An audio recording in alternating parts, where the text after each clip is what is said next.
입당은 노, 경선은 오케이. 오늘 국민의당 안철수 대표가요, 오늘 오후에 긴급 기자회견을 열고 국민의힘 경선을 야권 전체에 개방해달라, 이렇게 이른바 오픈 경선을 요구했습니다.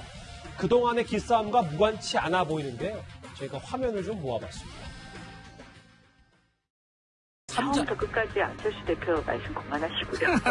아니, 저한테 물어보셔야지. 잠깐요, 저는 이렇게 생각해요. 네. 단일화를 자꾸 얘기하는 건 너무 정치공학적이라고 생각해요. 알겠습니다. 빈사 상태의 서울과 서울시민은 아마추어 초보시장, 1년짜리 인턴시장, 일 배우다 끝나는 연습시장의 시행착오와 정책 실험을 기다려줄 여유가 없습니다. 공당의 대표에게 소속당을 탈당하고 우리 당에 입당하라는 것은 처음부터 무리한 이야기입니다. 국민의힘 경선 플랫폼을 야권 전체에 개방해 주십시오. 저 색깔이 달랐던 안철수 대표의 저 얘기, 이현정 의원님. 네. 그러니까 입당은 당정은 포기 못하는데 처음부터 후보로 한번 나서보겠다는 게 안철수 대표 얘기인 것 같더라고요. 그러니까 이제 안철수 대표도 조금의 후퇴를 한 것 같아요. 지금 왜냐하면 일단 경선 국면이 지금 일단 뭐 국민의힘에 지금 후보자가 10명 정도 나왔지 않습니까? 나름대로 또 거기 또 치고받고 뭐 아주 그 경선 분위기가 뜨고 있으니까 본인 입장에 지금 홀로 단신으로 지금 있잖아요.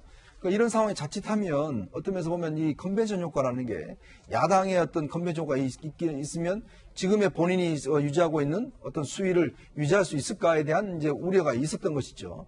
그래서 이제 지금 경선에 직접 참여하겠다는 것인데 예. 문제는 이제 지금 같은 경우에 지금 당적은 그냥 그대로 하면서 이 국민의힘의 경선에 나가겠다는 거 아니겠습니까? 그러면 거기서 뽑힌 사람은 국민의힘 후보입니까? 국민의당 후보입니까? 어느 후보예요? 야권 후보. 그러면 야권 후보면 기호가 몇 번이죠? 2번입니까? 4번입니까? 이게 사실은요, 법적인 문제가 있어요. 왜냐하면 국민의힘으로 할 경우는 기호가 2번입니다. 근데 국민의당으로 할 경우는 기호가 4번이에요. 근데 국민의당이 있으면서 국민의힘의 경선에 가서 후보가 돼서 국민의당으로 나오겠다는 지금 주장 아니겠습니까?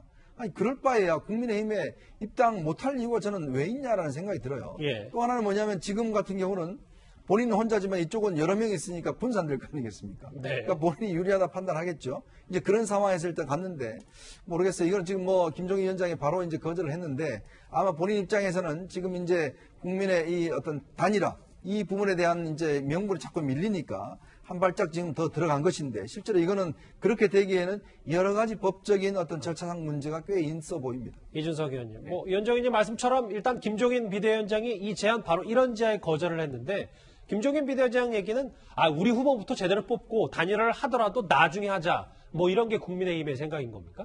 그러니까 이런 거죠. 결국에는 안철수 대표가 지금까지 초기 국면에서 계속 이제 그 보수 진영에 있는 국민들에게 어필했던 거는 단일화를 해야 이긴다라는 그 당위론 갖고 한 거거든요. 예. 근데 그거는 누구나 알고 있습니다. 국민의힘에서도 단일화하지 말자는 사람 아무도 없어요. 그런데 안철수 대표가 주장했던 거는 나를 향한 단일화 룰을 만들어달라 이런 얘기를 했던 것인데 거기에 대해 가지고 이제 국민의힘 측에서 반발 의견이 많이 나오다 보니까 아까 이현정 의원이 언급하신 것처럼 현실적인 선으로 이제 후퇴를 하는 이런 모양새인데 저는 이렇게 생각합니다. 결국 안철수 대표가 이번에 야권 단일 후보가 되겠다는 의지를 보이는 건 중요하지만 네. 룰에 있어가지고 자꾸 국민들에게 사수로 보일 수 있는 그런 어떤 모양새를 만들면 안 된다. 그런 생각을 하는 것이고 자 국민의당이라는 당이 당세가 아주 큰 당도 아니고 그리고 안철수 후보가 야권 단일 후보가 되고 국민의힘의 지원을 받아가지고 만약에 당선되게 되면은 그 당은 같은 당이나 마찬가지입니다. 그렇기 때문에 형식적으로 합당만은 안 된다라고 계속 주장하는 것 자체가 명분이 약해지거든요. 그렇기 때문에 저는 안철수 대표가 오늘 밝힌 것에 대해 가지고 저는 굉장히 긍정적으로 평가하고 그렇다면은 이걸 그대로 받았을 때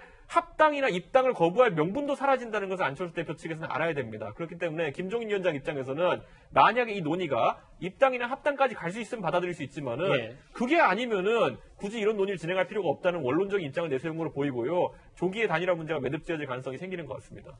두 분 다 안철수 대표에게 너무 박하신 건 아닙니까? 최 그건 교수님. 긍정적으로 평가합니다, 이번 제안. 알겠어요. 예. 최 교수님. 네. 근데 여당에서 오늘 일부 보도를 보니까 뭐 이걸 뭐 고지고대로 다 받아들일 수 있는지는 모르겠습니다만 여당에서 제일 불안해하는 건 안철수 대표랑 금태섭 전 의원으로 단일화되면 이게 가장 어려운 싸움이 될 것이다. 뭐 이런 분석까지 내놓고 있거든요. 왜냐면 사실은 이제 두 사람은, 그러니까 금태섭 전 의원이나 안철수 대표가 되면 두 가지 가능이 있잖아요. 금태섭 전 의원 같은 경우 민주당이 일정 부분 지지층이 겹치는 부분이 있어요. 그런데 그런 부분이 일단은 빠져나가면, 그러니까 보수 진영은 어쨌든 누가 되든 보수 진영은 다 지지를 할 겁니다. 결집을 할 거예요. 그러면 그 플러스에서 중도나 진보 진영의 표를 끌고 갈 수 있는 사람이 누구냐 하는 부분에 대한 방점이라고 보여지거든요. 안 대표나 금 전 의원 같은 경우는 중도층이나 아니면 진보층이 일부도 끌어갈 수 있는 흡입력을 갖고 있기 때문에 불안해한다는 거예요. 예. 그러니까 전통 보수 진영에서 나오는 후보 같은 경우야 보수 결집은 가능하지만 중도층이 가기가 좀 한계가 있을 텐데 저 두 분으로 단일화가 됐을 경우는 보수 측은 이미 결집을 하고 그 플러스 알파로 진보 진영이나 아니면 중도 진영에서 올 가능성이 있기 때문에 거기에 대한 걱정을 하고 있다는 것이죠. 예. 장혜철 평론가 이제 바뀔 화면 저하고 같이 보실 텐데 사실 안팎으로 복잡하잖아요. 국민의힘. 그리고 지금 오늘 국민의당 안철수 대표가 오픈 경선 제안까지 했기 때문에. 근데 제가 좀 화면으로 준비를 했는데 나경원 전 의원과 오세훈 전 시장 영화 인턴 갖고 싸운다고 하는데 뭔지 자세히 좀 설명을 좀 부탁드릴게요. 오세훈 전 시장이 이제 출마 선언하면서 인턴 시장 안 된다고 했습니다. 이제 남은 임기가 사실 재보궐에서 당선되면 1년밖에 없기 때문에 예. 바로 서울시정을 잘 알아야 된다는 뜻이죠. 결국 서울시장 해본 자신이 적임자라는 뜻인데 저 인턴 영화 같은 경우는요.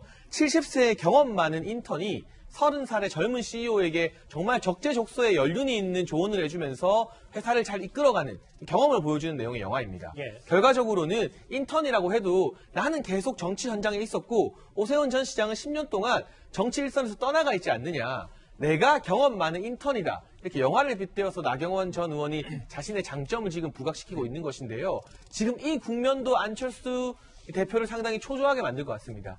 국민의힘 내부에서 오세훈과 나경원 사이의 경쟁에 더 많은 사람들이 주목을 하기 시작했고 또 이게 본선 룰을 보면 4명이 올라가요. 근데 이 4명이 모두 다 1대1 양자 토론을 서바이벌 방식으로 계속하게 됩니다.